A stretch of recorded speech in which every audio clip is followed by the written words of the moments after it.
Here's the recipe for my satay chicken roti wrap. Blend shallots, garlic, coriander powder, turmeric powder and pepper, then saute ingredients until fragrant. Once done, add into a bowl with Kecap Manis, soy sauce, lime juice, then give it a good mix. Place thighs into the bowl, then coat well. Wrap and place into the fridge for a minimum of 2 hours.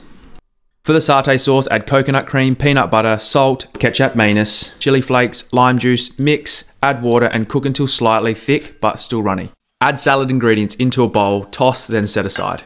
Grill chicken for 3 to 5 minutes each side. Once cooked, slice chicken, then heat your roti wraps per packet instructions. Now it's time to put this all together. So if you're looking for something easy and packed with flavour, give this recipe a go. The sauce goes so well with this wrap. They're tasty as. Sauce is amazing.